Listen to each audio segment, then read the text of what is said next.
everyone, in today's video I'll tell you how to turn on and off bug report shortcut in the power menu on Samsung Galaxy S24 and Plus.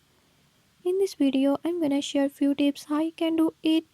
If you found these tips helpful, press the subscribe button and hit bell icon.